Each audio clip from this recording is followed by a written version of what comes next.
بسم الله الرحمن الرحيم الحمد لله رب العالمين بارئ الخلائق أجمعين باعث الأنبياء والمرسلين ثم الصلاة والسلام على خير خلقه العبد المؤيد والرسول المسدد حبيب إله العالمين أبي القاسم المصطفى محمد اللهم صل على محمد وعلى أهل بيته الطيبين الطاهرين وصحابته المنتجبين. صلى الله عليك يا رسول الله، صلى الله عليك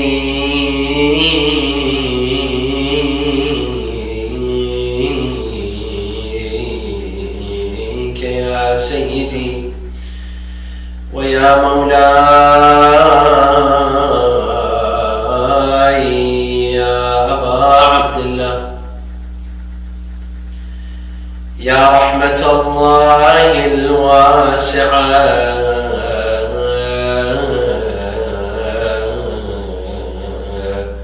ويا باب نجاة الأمة ويا عبرة كل مؤمن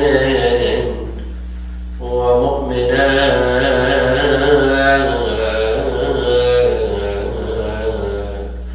يا مظلوم يا غريب يا شهيد كربلاء،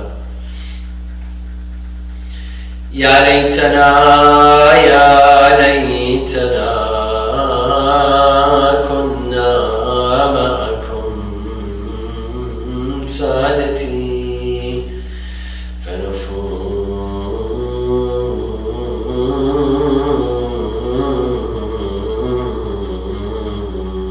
فوزا عظيما.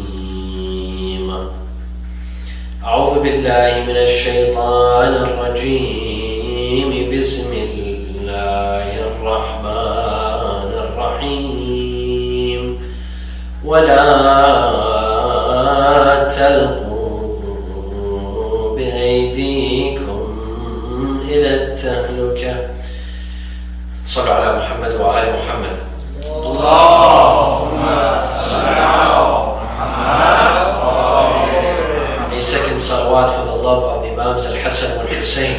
Allahumma salli ala Muhammad wa ali Muhammad. A third salawat for the love of Fatima al-Zahra with your loudest voices.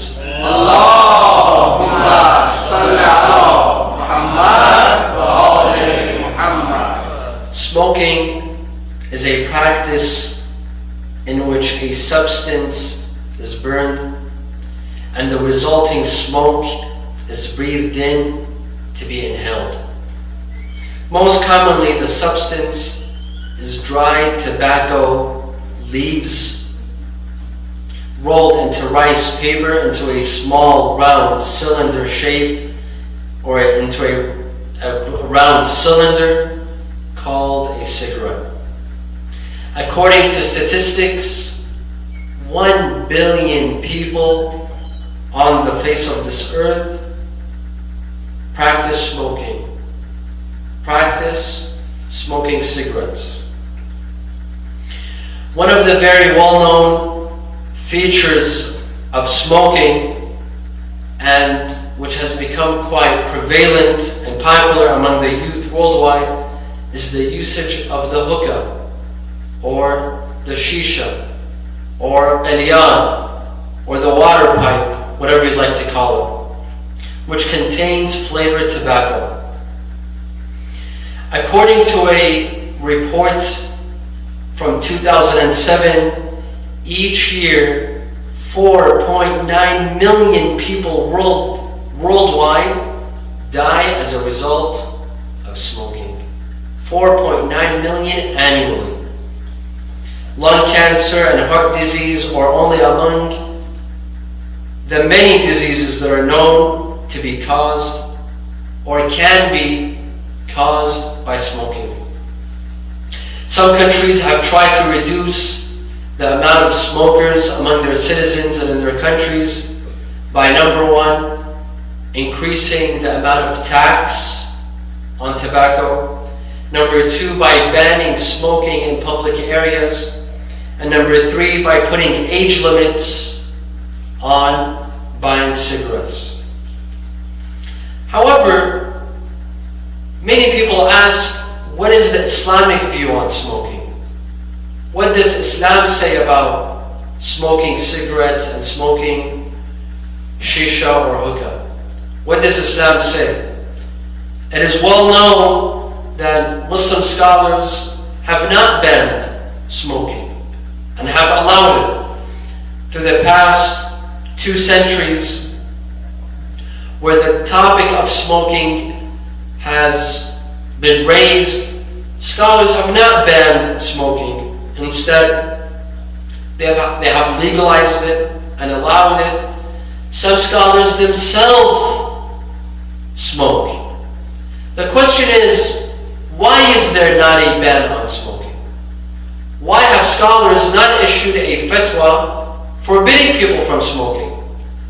Especially since today's scientific reports are saying that smoking is extremely harmful to a person's health.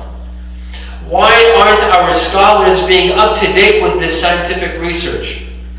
If 200 years ago scholars were saying that smoking is halal, that is understood because scientific research was not as advanced and the scientific data that we have today did not exist 200 years ago. But today, when a scholar says that smoking is allowed, he's basically ignoring the scientific research and all the statistics that exist regarding the dangers of smoking. How can we accept this? This is a question that is posed by some. Some even go farther to say, to test the credibility of some scholars and say that scholars do not put a ban on smoking because some of them smoke themselves. Because there's a great deal of scholars in Najaf and in Qom that smoke themselves. Thus, out of self-interest, they do not put a ban on smoking. Tonight, my dear friends, we'd like to know what is the Islamic view of smoking based on the current research, based on the scientific research and on the data and statistics that is being produced today, not 200 years ago. And based on the proof and evidence that we have from the Quran and the Sunnah of Rasulullah sallallahu alayhi wa and the Ahlul Bayt, we'd like to find out if Islam allows smoking or not. Of course, before reaching a conclusion on the Islamic view of smoking, first we'd like to take a brief look at the history of smoking. We'd like to take a brief look on the medical reports and statistics on the harm of smoking. And number 3, on the psychology of smoking. Why do smokers smoke? What makes them smoke in the first place? And then we'll reach a conclusion and see what does Islam say about smoking. But first, send a loud salawat. Allahumma salli ala Muhammad wa ali Muhammad. Historians say that the history of smoking dates back not 100 years ago, not 200 years ago, not even 500 years ago. But rather the history of smoking dates back to 5,000 BC. 5,000 BC, during the shamanistic era. Many ancient civilizations, historians say, such as the Babylonians in Iraq, Indians, Chinese, they burnt incense as part of a religious ritual. In their religious gatherings, it was something very normal to burn incense, and that would be part of the religious custom. Smoking tobacco was used in some civilizations to achieve a trance, a spiritual sort of state with the help of smoking tobacco. and they felt that this was a way of coming into contact with the spiritual world. This was in the BC era. However, the main period where we saw a real breakthrough for smoking came into the mid-17th century, or the early 17th century. In 1612, in Jamestown, Virginia, in the United States of America, a man by the name of John Rothel was the first settler to successfully raise tobacco as a cash crop. Meaning, in Jamestown, Virginia, this man started raising tobacco as a form of living. He would raise tobacco and then he would sell it for people to manufacture and to develop tobacco as a means of smoking. The demand quickly grew, and tobacco began to be raised all across the eastern part of the United States of America. When people saw that this became a successful means of living and there was a demand on tobacco, settlers started moving west. From east of America, they started moving west with one motive, and that was to raise tobacco. They started moving to the western states and all the way to California. Of course, when they moved to California, there was the gold rush because they found gold in California. But before other states, before they reached California, their main motive was to raise tobacco and to make money. In the United States of America, they started importing slaves from Africa, mainly to help them raise and plant tobacco. This is in America. As for Europe, a Frenchman named John Nicket, and of course the name Nicket is not too, it's quite familiar because the word nicotine comes from this man. John Nicket introduced tobacco to France for the very first time in 1560. From France, tobacco was spread to England. In 1556, the first Englishman was seen smoking. Around 1600,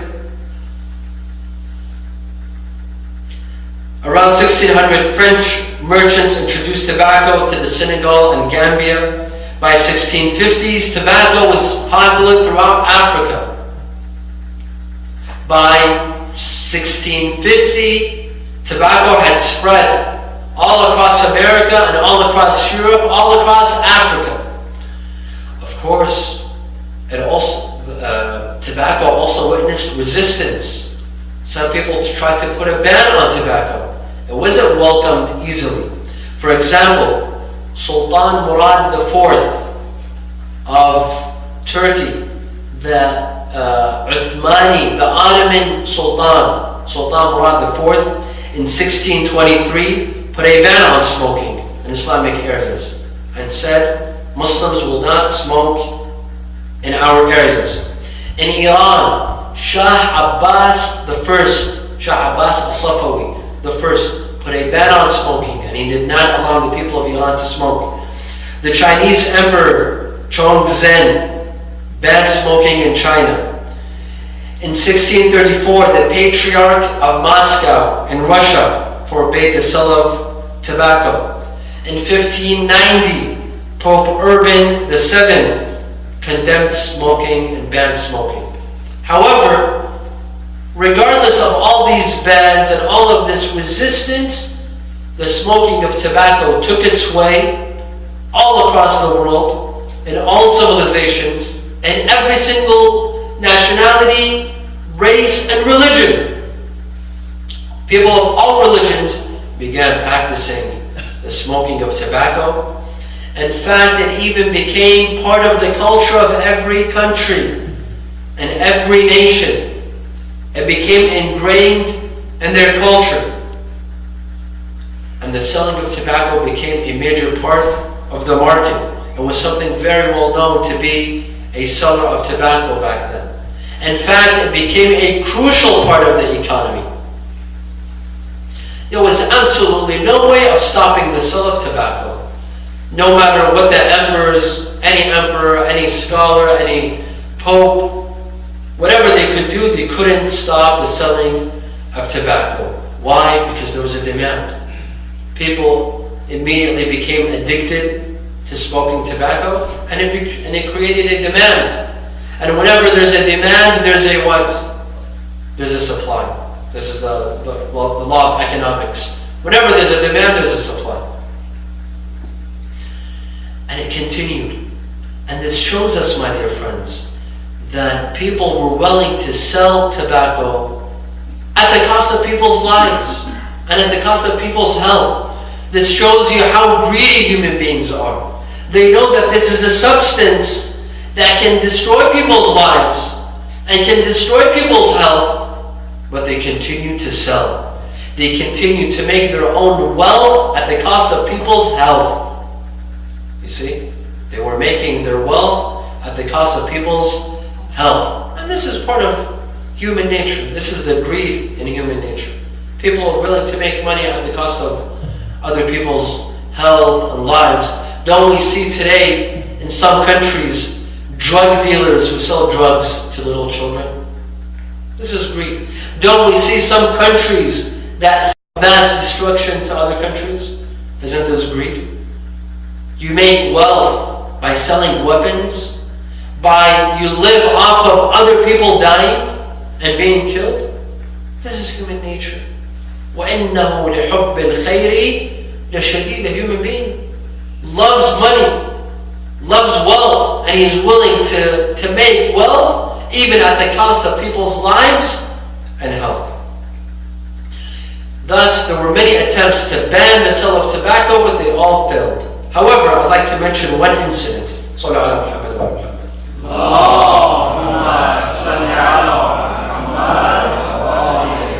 There was one person that was successful in banning the sale and the usage of tobacco for a certain period, and that person was a Shia scholar, a Shia mujtahid, by the name of al-Mirza al-Sayyid Muhammad Hassan al-Shirazi.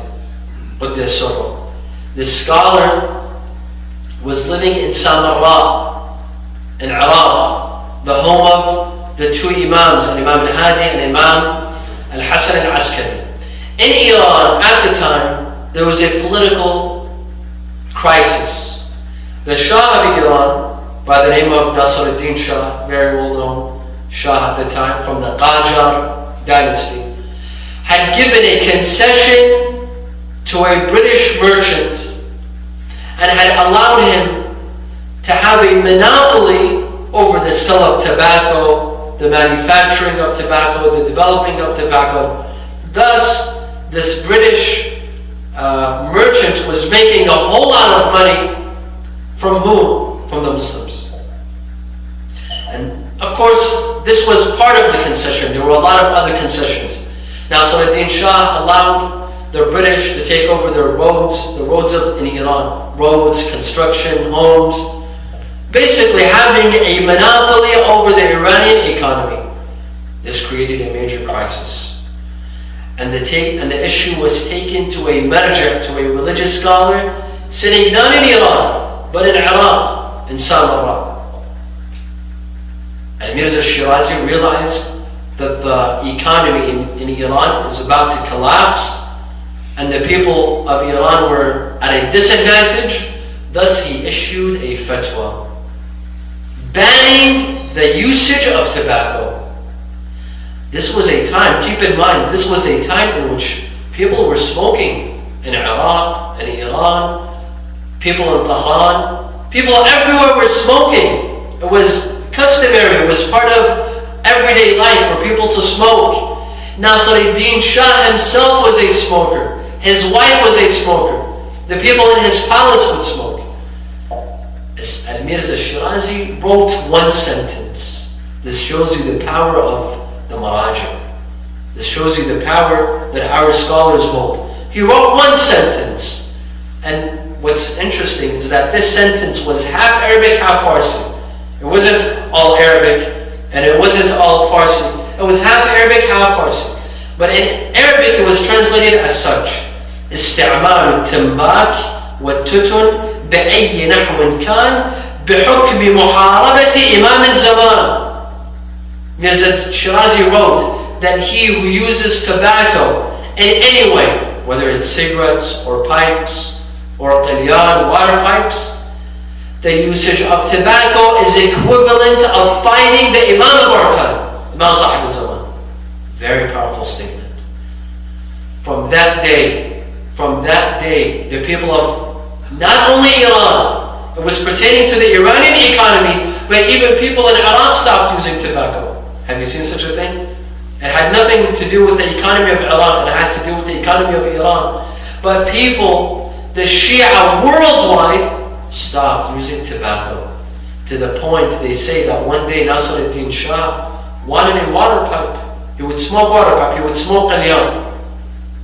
He asked his servants to make him a water pipe, they refused. They refused. The harem, the women in his palace, they all stopped smoking.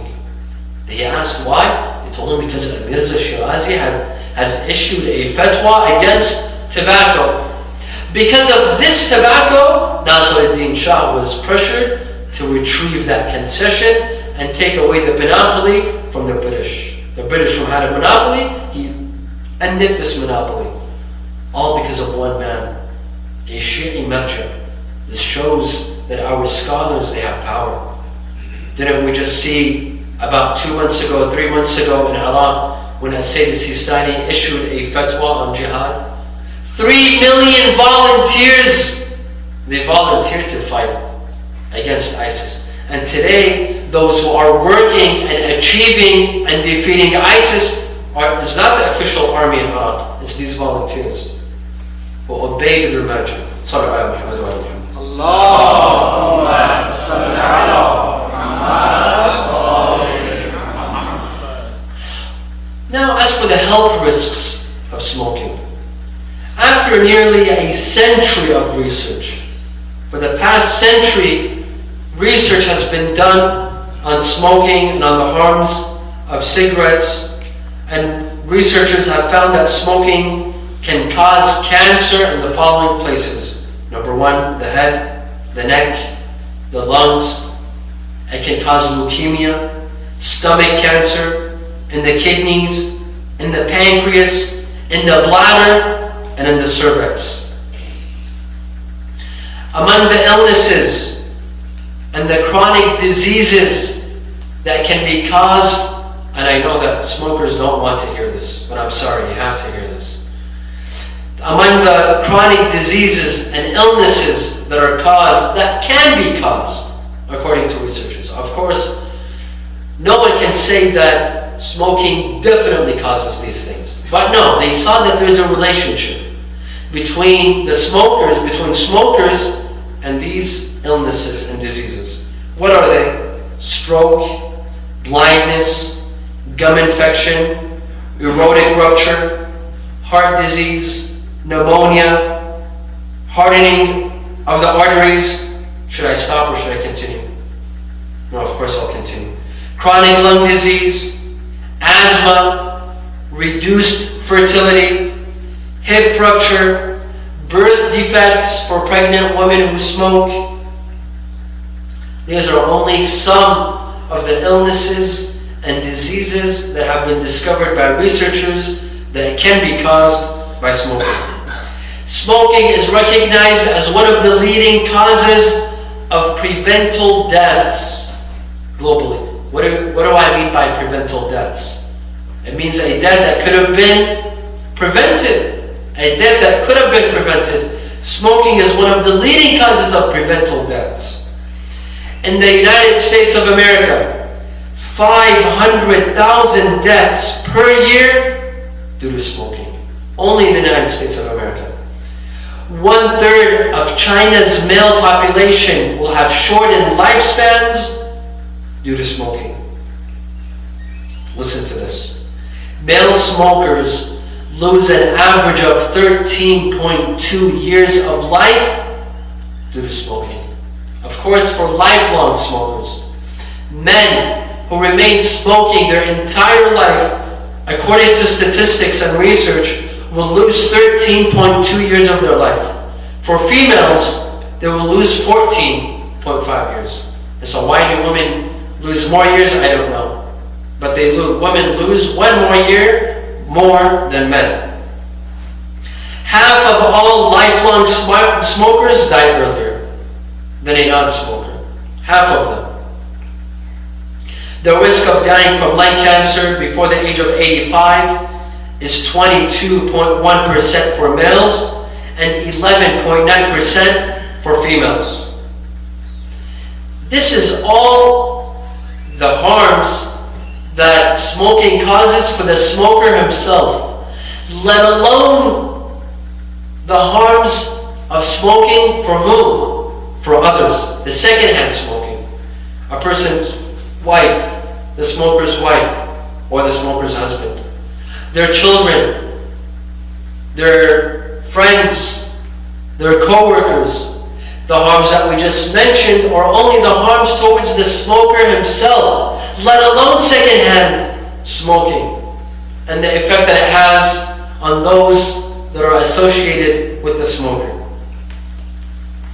The top consumers of tobacco smoke, which country do you think is the country that has the biggest consumers of smoking? First, it's Russia, then Indonesia, then Ukraine, then Greece, then Jordan, then China. In this order, the greatest consumers of cigarettes. Greece by itself, in 2007, a report came out that an average person in Greece smokes 3,000 cigarettes per year. 3,000 cigarettes per year only in Greece. Now, in the United States of America, from the year 1965 to the year 2006, the rates of smoking have declined. The rates of smoking have declined. From 42% of Americans used to smoke in 1965, but in 2006, only 20% of Americans smoke. This is a good sign that the amount of smokers in the United States have decreased. Of course, this is thanks due to several factors. Number one, the high taxes. The government has high taxes on tobacco. Number two, they started banning smoking in public areas. Number three, age limits. If you are not 21 years of age and you can't prove it, then you can't buy cigarettes. And number four, there are campaigns against cigarettes. I don't know if this exists in Canada, but in the United States of America and in Europe, on every pack of cigarettes, there's a picture of lungs that are deteriorating, or the heart that is clogged with clogged arteries.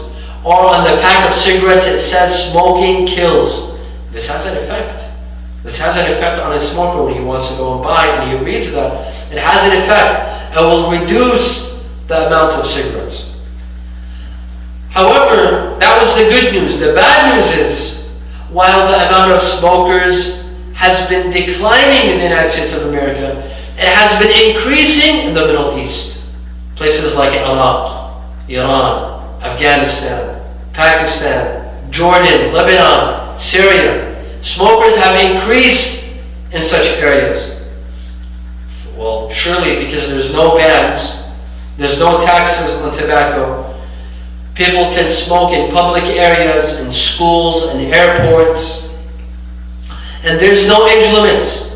In the Middle East, a six-year-old child can go and buy cigarettes and there's no ban.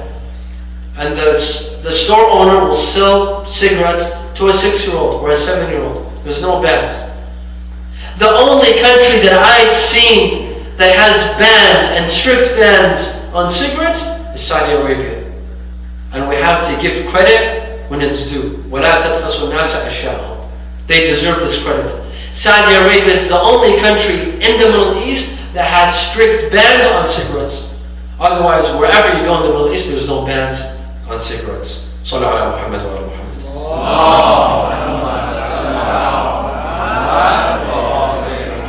Now, as I mentioned earlier, a very popular feature of smoking, of tobacco smoking, is hookahs, or shishas, or water pipes, or qilyan, or every culture, every country has a name for it. But they all speak of the same object, the water pipe, which has water, it filters out the smoke, which is actually vaporized, flavored tobacco. The history of the qilyan, or water pipe, dates back to the Safawi dynasty. It was during the time of Shah Abbas II, in which the qilyan was produced in Iran and Persia. Iranians were the founders of the qilyan. And it was in that country in which it was established, and it became popular, and it spread, even though there were bans. Even though Shah Abbas I put a ban on tobacco, on the usage of tobacco, yet it became popular, it became part of the culture, it became extremely famous and popular, it became a national addiction. And from Iran, it spread to the neighboring countries. It went to Lebanon, it went to Syria, it went to Egypt, and when it reached other countries, they enhanced it, they built it better, they made it even nicer, until it became a prominent feature of Middle Eastern culture. Today, when you go to the Middle East, you will find in every city, there's at least several shisha cafes and hookah cafes. Many. And you will see that the youth, these shisha cafes are packed with youth, with young men and women that go, some on a nightly basis, that go and smoke shisha at these shisha cafes. And it became social smoking at all get-togethers, even at family gatherings. Several families get together at people's homes. You will find that the qilyan is very present. It's there. When youth get together at homes, you will find that the qilyan and the hookahs and shishas are very present. Even during the nights of Ramadan, in which the nights of Ramadan are dedicated for worship, for supplication, for reciting dua, for reciting Quran, you will find that youth, instead of attending at the Islamic centers and masajid, you will find them at shisha cafes smoking. Now, what are the cons of shisha smoking? Something that has become extremely popular, not just in the Middle East, but all over America, all over Europe, all over Canada. What are the problems? What are the cons? Number one, they're very expensive. At some shisha cafes, one shisha could be $20, $30. In some places, they are $40. This is one. Two, at most of these shisha cafes, there's mixed gatherings between young men and young women. In the center, at their mosques, men and women are separated. But when they go to shisha cafes and there's no parental supervision, young men and women have the leisure of mixing, chatting, joking, exchanging numbers, and God knows what else happens. Of course, there's laughter, there's jokes, there's music. There's always music being played at such places. In some of these places, there's dancing. Thus, I can safely say that at many shisha cafes, shaitan is present. It's a place where shaitan enjoys being at and has a prominent role and feature in. Some of these young men and young women who go to these shisha cafes almost on a daily basis or nightly basis, and they spend at least $20 or $30 if they go on a nightly basis, and they spend a minimum of $20. How much is that per week? Let's say per week it's at least $100. How much is that per month? That's $400 per month. How much is that per year? That's approximately $4,800 per year. Yet it's these same youth, when you ask them, why don't you get married? They say, we can't afford marriage. We don't have the money. They have the money to go to a shisha cafe every night and order a shisha along with coffee or tea, whatever it is that they order. They have the money for that, but when you tell them, why don't you get married? They say, Sayid, we can't afford it. Weddings are very costly. The mahar, the dowry is very costly. Women today have lots of demands. We can't afford weddings. Do you see the problem here? They have the money to go to shisha cafes and spend so much money on that, but they don't have money for marriage. There are some married men who have wives and have children, yet they have become addicted to smoking shisha and go to a shisha cafe almost on a nightly basis. They leave their wives, their children at night, at 11 or 12 at night, and they leave to go and smoke with their friends. This is not a healthy habit. If it's once a week, once a month, that's fine. But when it becomes a habit, a nightly habit, a daily habit, this is not healthy. In the United States of America, from the year 2000 to the year 2004, 200 hookah cafes were opened, mostly near college campuses and university campuses. In 2011, a study was conducted. A study showed that 40.3% of college students in the United States of America have smoked hookah. 40%. Now, of course, hookahs also have a health hazard, not just smoking cigarettes. A lot of youth, they frown upon smoking cigarettes. And they say that smoking cigarettes is not healthy. But they give a blind eye to smoking shisha and to smoking hookahs. Hookahs also have a health hazard. The average hookah session, shisha session, lasts about 40 minutes, approximately. There are some experts, they would know better. Approximately 40 minutes. These 40 minutes, they consist of anywhere from 50 to 200 inhalations of smoke. That is about 0.15 to 0.5 liters of smoke being inhaled within these 40 minutes. In 1 hour session of shisha smoking, users consume 100 to 200 times the volume of smoking a cigarette. Thus, a person who smokes shisha or qilyan or water pipe for 1 hour is actually smoking what is equivalent to anywhere from 100 to 200 what? Cigarettes. Yet for shisha smokers, you ask them, would you like to smoke a cigarette? They say, no, that's not healthy. Is shisha smoking healthy? Why don't we get our facts straight? Sallu ala Muhammad wa ala Muhammad.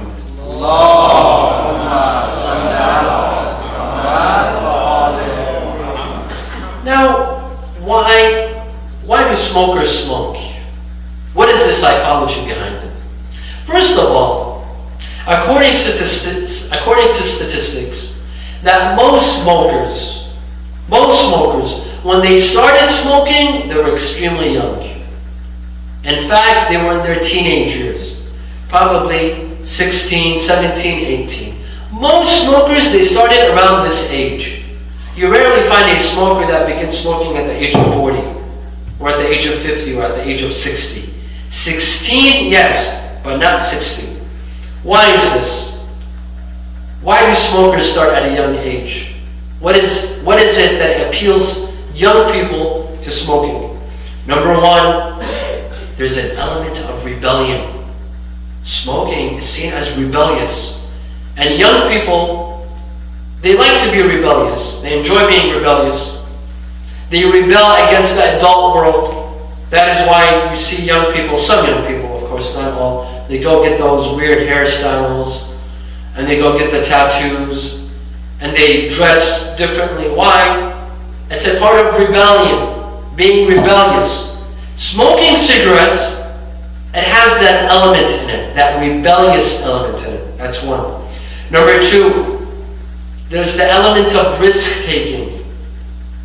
Young people like taking risks. That's why you see that young people, they enjoy riding roller coasters, because it has a risk-taking element. It's risky, it's dangerous. They like to go bungee jumping, skydiving. Some youth like snakes. Out of all of the animals that God created, you see some youth, they like snakes. Why? Because it has a risk-taking element, because snakes are dangerous. Thus, they want to show off. They want to say, see, I'm cool. I don't mind holding a snake. I don't mind having a snake at home. It has a risk-taking element. Car racing. Youth like to race in cars. Why? Because there's taking risks. Smoking, because it could be hazardous to one's health, it's taking risks. That's why some youth are appealed to smoking. 3, for some youth, smoking is seen as the first step out of childhood and into adulthood. They think that by smoking, they'll be bigger and older. They'll seem older. That's why they'll enjoy smoking. Number 4, smoking is encouraged on TV, in Hollywood, on movies, celebrities. You will find the most famous and popular actors smoke. On TV, in a lot of movies, you'll find that the actor is smoking. He's acting cool. This has an effect. This has a subconscious effect on the youth that are watching the movie. This gives them a message that it's cool to smoke, that it's nice to smoke, that it's not a taboo, there's nothing wrong with it. It gives a hidden message. And number 5, there's peer pressure.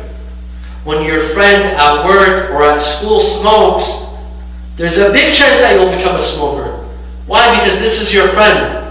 The friend that spends at least 4 hours, 5 hours with you. If he smokes, there's a big chance that you will smoke as well. You'll be pressured to smoke. If you refuse to smoke, you'll be called a chicken, a coward, and eventually you'll give in and you'll start smoking. Sallu ala Muhammad wa ala Muhammad.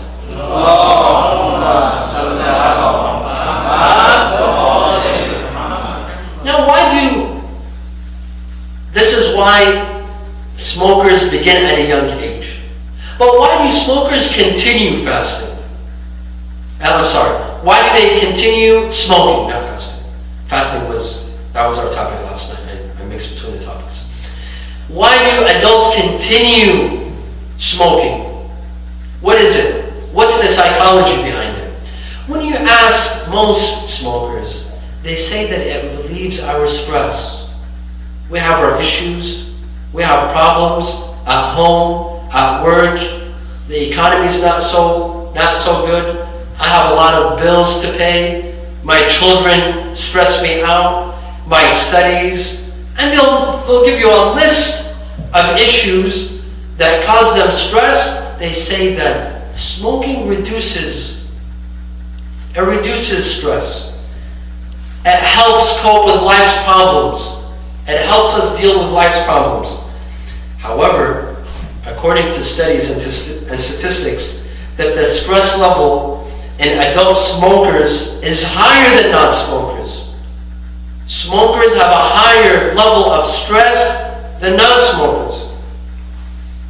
Even though they smoke, even though they're supposed to have a lower level of stress, they have a higher level of stress.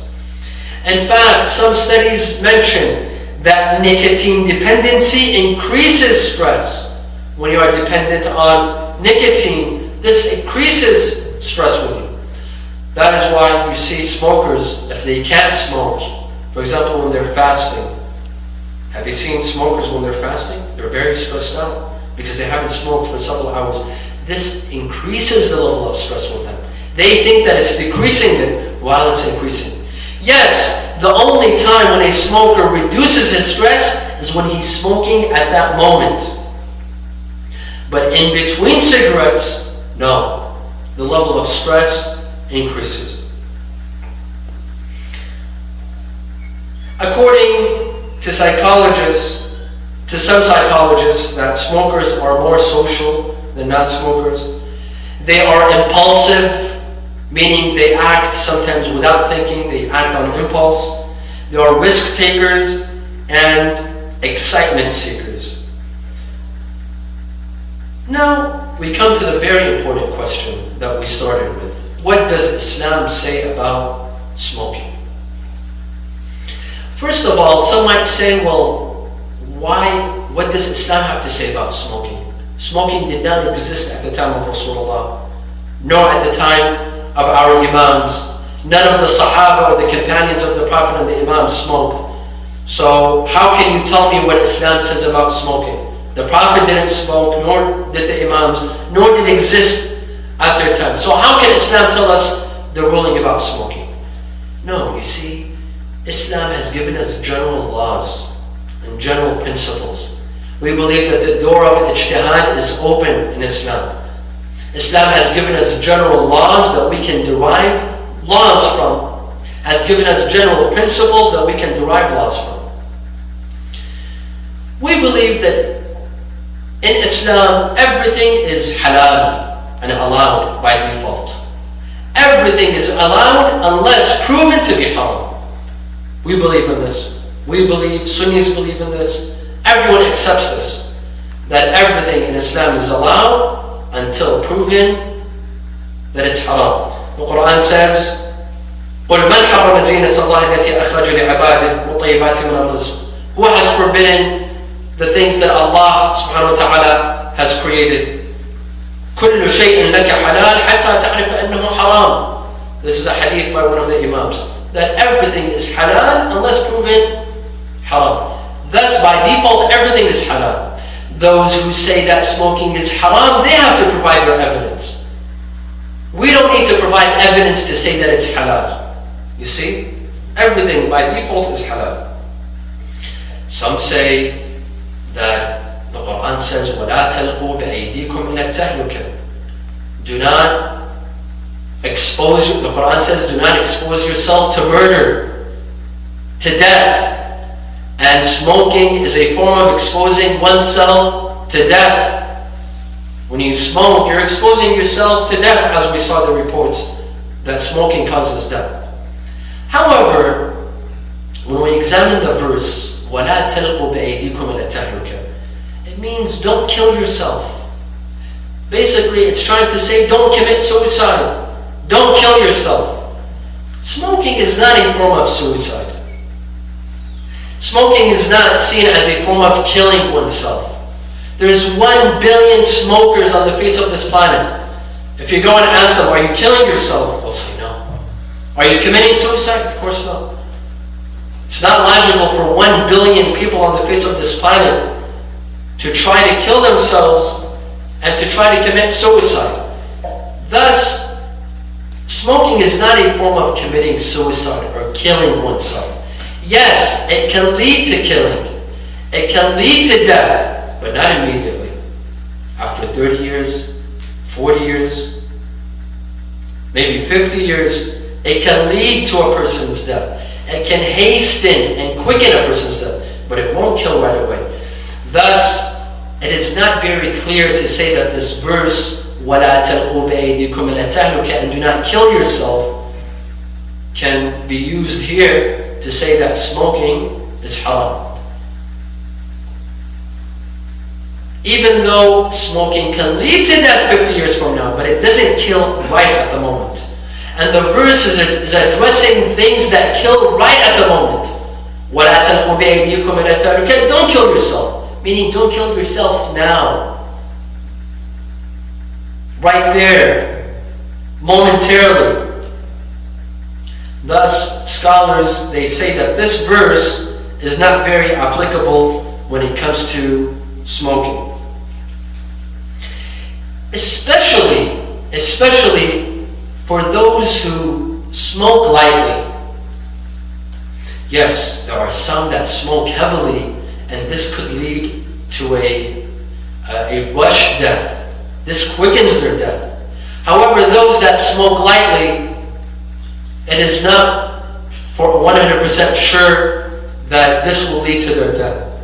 In fact, at the same time that there's research that shows that smoking can kill, there are many that smoked perhaps all their life but lived an average life. They lived up to the age of 80 or 90. Thus, for light smokers, It's not necessarily exposing oneself to death, as some scholars have argued. Another evidence that has been used to say that smoking should be banned is la darar wa la darar, and no harming of each other in Islam. They say, see, Islam says no harm in Islam, and smoking is harmful. So shouldn't smoking be banned? Scholars say that no. No harm in Islam is not saying do not harm yourself. It is saying that there are no harmful laws in Islam. For example, if you have to perform wudu on an extremely cold day with very cold water, and this wudu will be very harmful for you, Islam says no, you don't need to perform wudu. You can perform tayammum, because there is no harm in Islam.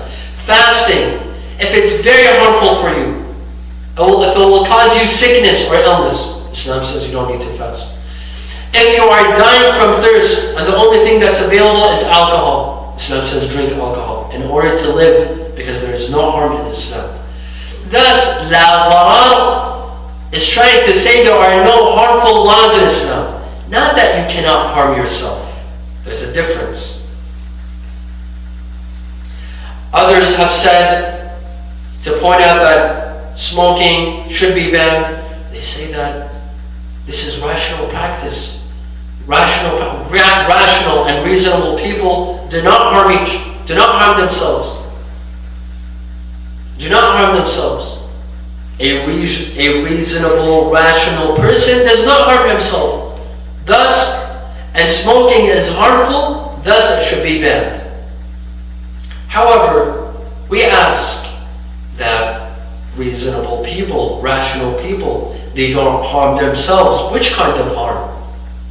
Big harm, such as taking away their lives, or cutting off a limb, or amputating a limb or organ, yes. This is a big harm. Reasonable people do not expose themselves to big harm. However, if it's a minor harm or a regular harm, yes, reasonable people expose themselves to harm every day. They eat greasy food that can cause diabetes or high blood pressure or cholesterol, fizzy drinks, even Wi-Fi can, some statistics say that it could cause cancer. Microwaved food, it could cause cancer. Yeah, we see reasonable people, rational people, they expose themselves to such things. Thus, this is not very clear. Others have stated that smoking is a form of wasting. It's wasting your money. And the Quran says, وَلَا تُبَذِّرْ تَبْذِيرًا إِنَّ الْمُبَذِّرِينَ كَانُوا مِنْ إِخْوَانِ الشَّيَاطِينَ. Do not waste your money. According to some statistics, that in the United States of America, $96.7 billion are spent on public and private health care. And that a male smoker that smokes 1 pack of cigarettes a day can expect an average increase of $19,000 in medical expenses over the course of his lifetime. $19,000 a smoker will spend on his medical expenses more than a non-smoker. So isn't this wasting? This is not very clear as well. Why? Because when you ask a smoker, when he's buying cigarettes, is he wasting his money or not? What will he say? He'll say, I'm not wasting. Thus, it depends on who you ask. From the perspective of a non-smoker, yes, smoking is wasting. But from the perspective of a smoker, he's not wasting his money. He's benefiting. He's spending it on something that benefits him. In fact, a lot of smokers, they say as a joke, when you tell them don't harm your lungs, smoking harms your lungs, as a joke, they say, well, why do I have lungs in the first place? God gave me lungs so that I could smoke. I don't even want my lungs if I can't smoke. Of course, it depends on who you ask, whose perspective you take, the smoker or the non-smoker. Thus, the conclusion that we reach is that to issue a ban on smoking, we would require more evidence. We would require more evidence and more proof. Yes, if a person believes that smoking is very dangerous to his health, very harmful to his health, then this is another issue. And it depends on the amount that he smokes as well. This is also something very relative. If a person is an excessive smoker and is exposing himself to harm, then yes, this is a sin. This is a sin.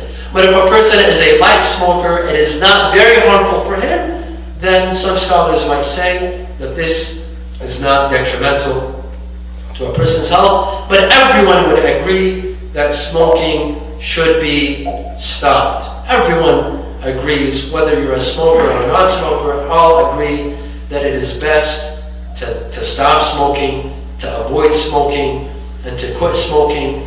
And one of the best times to stop smoking is Ramadan. Because in Ramadan you abstain from eating, drinking, and smoking for half of the day, especially for the brothers and sisters that live in Canada and Europe who fast for 22 or 21 hours. They develop a strong sense of will. Thus, let them use that will to stop smoking. Sallu ala Muhammad wa ala Muhammad. You see, my dear friends, Islam is a beautiful religion. Islam came to fix people's problems. Islam has an answer for every problem, for every crisis, for every situation. All aspect of life, whether it's eating or drinking or smoking or marrying or walking or exercising, Islam has an answer and an opinion. And this religion required a translator, an explainer, someone to come and explain. And those who were most qualified to explain and translate were the Ahlul Bayt, were the Imams. Now, who is more logical to come to power? The Ahlul Bayt who can explain this religion, or a person like Yazid? Of course, it's common sense that the household of Rasulullah are the most qualified to explain this religion and to lead this religion. That is why Imam Hussein alayhi salam, he stated, "Inna ahlu bayt al-nubuwa wa mawda' al-rasala bina fatah Allah wa bina yakhtim wa yazid rajulun fasiqun fajir wa mithli la yubayi'u mithla." We are the household of the Prophet. The Quran was revealed in our house. Allah began with us and ended with us. And as for Yazid, Yazid is a corrupt man, a person, an alcoholic. Someone like me will never give allegiance to someone like Yazid. Tonight, I'd like to take you to Sham within the next 2 minutes remaining. Tonight, we commemorate the daughter of Imam Hussein, Sayid Ruqayya. The household of Imam Hussein alayhi salam was put in a tent next to the palace of Yazid. Ruqayya, a 3-year-old daughter of Imam Hussein, would continuously ask about her father, Imam Hussein. She would continuously ask. Her aunt Zainab would tell her, "Your father is on a journey. He's traveling." One night Ruqayya fell asleep and she saw her father in her dream. She woke up thinking that her father is next to her. She saw that her father's not there. She went to her aunt Zainab. "My aunt Zainab, where's my father?" She told him, "He's traveling." She said, "No, he's not traveling. Just moments ago he was with me." She began to cry, and all of the women in the tent began crying. The noise reached Yazid. He was drunk in his palace. He said, "What is this noise?"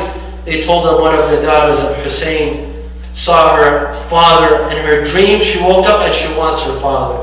He said, "La ba's, ahmilu alayha ra'sa abiha." He said, "Take the head of her father to her. Perhaps he will console her." They brought the head of the father in a dish and they put it in front of Sayyidah Ruqayya. Ruqayya said, "I don't wish to eat. I didn't ask for food. I am not hungry. I asked to see my father." They told her, "What you wish for is in this dish." She raised the dish and she saw the head of أبا عبد الله الحسين أبا من الذي خضب الشيب العفيف؟ من الذي أيتمني على صغر سني؟ My dear father who cut your head, my dear father who stained your beard with your blood, my dear father who made me an orphan at this age. Sayyidah Ruqayya held the head and she kept on weeping and crying until Imam Zain al-Abidin said, Amma Zainab, lift the child from the head. When they lifted the child, they saw that Ruqayya had passed away. خويا تحيرت والله بيتامك. السلام على الرأس الشريف، السلام على الجسم السليم، السلام على الشيب المخضب بالدماء. لا حول ولا قوة إلا بالله العلي العظيم. إنا لله وإنا إليه راجعون. نسألك اللهم وندعوك باسمك العظيم الأعظم الأعز الأجل الأكرم يا الله. اللهم لا تدع لنا ذنبا إلا غفرته، ولا هما إلا فرجته، ولا عيبا إلا سترته، ولا خوفا إلا آمنته، ولا رزقا إلا بسطته، ولا شملا إلا جمعته، ولا مرضا إلا شفيته، ولا غائبا إلا حفظته وأدنيته، ولا حاجة من حوائج الدنيا والآخرة لك فيها رضا ولنا فيها صلاح إلا قضيتها ويسرتها يا أرحم الراحمين. ولا أرواح المؤمنين والمؤمنات نقرأ سورة الفاتحة مع الصلوات.